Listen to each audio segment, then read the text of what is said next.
amigos, aqui é André Lima, sou coordenador do projeto Radar Clima e Sustentabilidade do IDS, Instituto Democracia e Sustentabilidade, e hoje eu estou trazendo aqui o nosso boletim de novembro do acompanhamento do nosso radar aqui em Brasília, sobretudo no Congresso Nacional. E no Congresso Nacional o foco em novembro, continuam tendo somente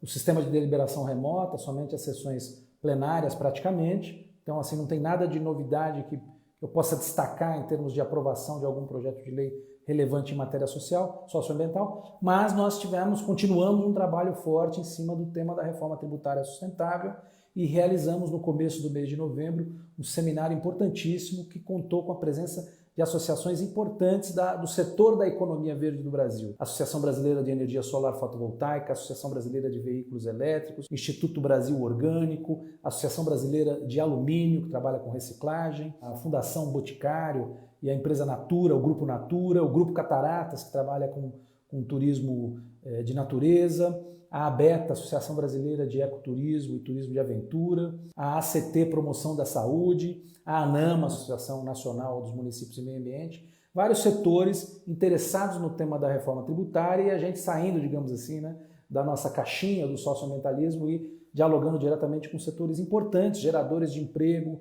de renda, para o nosso país e muito interessado numa reforma tributária sustentável. O relator da reforma tributária, o deputado Aguinaldo Ribeiro, está sabendo desse trabalho, recebeu nossas propostas. Estamos agora aguardando, a qualquer momento pode sair um relatório. Há alguns boatos de corredores virtuais dizendo que o relatório pode sair ainda em dezembro, com a expectativa de, havendo acordo, ser votado até mesmo ainda em dezembro, pelo menos na Câmara. Um outro assunto muito importante que aconteceu agora em novembro, que tem a ver indiretamente com várias ações e movimentos feitos no Parlamento para cobrar o governo federal para a implementação do Plano de Prevenção e Combate ao Desmatamento da Amazônia, foi o lançamento dos dados do desmatamento do INPE, prevendo os dados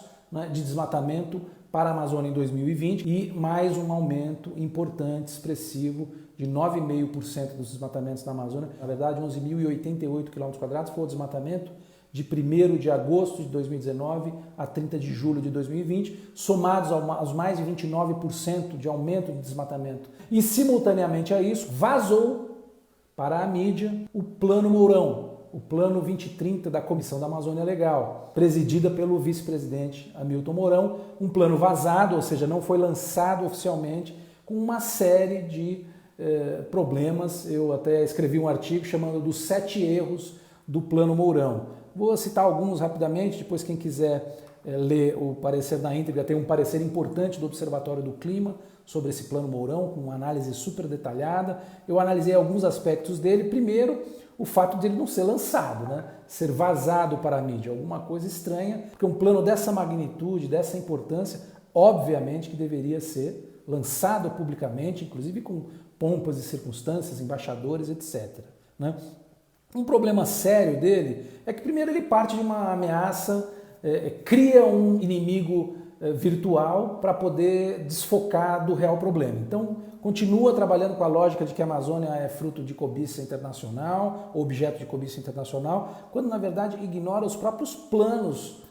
e convenções assinadas pelo Brasil. Essa premissa ignora que a própria Convenção de Clima, a Convenção de Biodiversidade, como premissa e dentro das suas normas, estabelece a total soberania dos países sobre os seus recursos naturais, sobre os seus recursos biológicos, sobre o seu meio ambiente, sobre o seu território. Então, o plano parte de uma premissa furada. Segundo equívoco é que um plano que trata de desmatamento na Amazônia, sendo que o INPE é o principal órgão que faz o monitoramento oficial e ele não é citado sequer uma vez no plano, não tem condição. O instrumento de medida do sucesso do plano é conduzido por um órgão que não faz parte do comitê e que não é citado no plano. Da mesma forma, eu agrego aqui o IBAMA, o ICMBio e a FUNAI, órgãos fundamentais para o controle do desmatamento na região, que também não são sequer citados, ou quando são citados uma ou duas vezes, de forma muito periférica. Um plano contratado, vamos dizer assim, para não ser implementado, porque quem entende um pouco de ciência da gestão pública ou privada sabe que quem tem que implementar deve participar minimamente do planejamento, da negociação das ações, porque é quem sabe como fazer lá na ponta. Um plano que não conta com essa visão e com essa participação de quem está na ponta tendo que fazer acontecer, simplesmente é um plano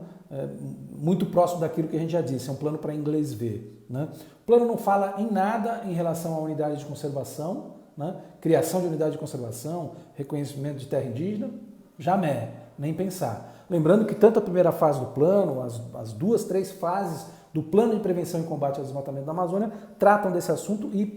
foi uma ação estratégica para a redução do desmatamento. Uma série de outros problemas, como por exemplo, fala em aumentar a arrecadação para os municípios provenientes de multas ambientais, quando na verdade o que esse governo está fazendo é estancar completamente a cobrança de multa através da criação daquela comissão de conciliação que se reuniu, salvo engano, pelo que eu soube, 5 vezes, sendo que a gente tem aí milhares de multas anuais para serem fruto de cobrança e, portanto, vão ter que passar por esse processo de mediação que o governo simplesmente estancou e não faz. Tem muitos cortes, né, de embargos, de multas e embargos em áreas críticas de desmatamento e o governo diz que vai aumentar a fiscalização. Portanto, contraditório, uma coisa é o que ele diz, outra coisa é o que ele está fazendo na prática. Entrem no portal aqui, tanto no site do IDS, no blog do Estadão, do IDS, Instituto Democracia e Sustentabilidade, está lá Plano Mourão, o jogo dos 7 erros, ou também na minha coluna André Lima, no Congresso em Foco, tem um artigo mais detalhado com toda essa análise. O que fica claro é que é um plano que não é um plano para ser considerado na realidade, porque um plano que se quer, um plano que ignora,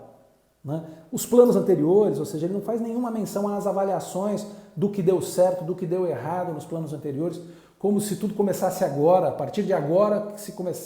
começa a tratar desse tema. Não é assim, né? Então, assim, esse plano ele não cumpre os quesitos básicos, mínimos, para uma gestão pública eficiente e realmente comprometida com o resultado. Infelizmente é isso, essa é a realidade, esse é o nosso boletim de novembro. Sigam acompanhando aqui todo mês, pelo menos um boletim tratando dos principais debates, das principais questões que acontecem aqui em Brasília, sobretudo no Congresso Nacional. Um abraço a todos.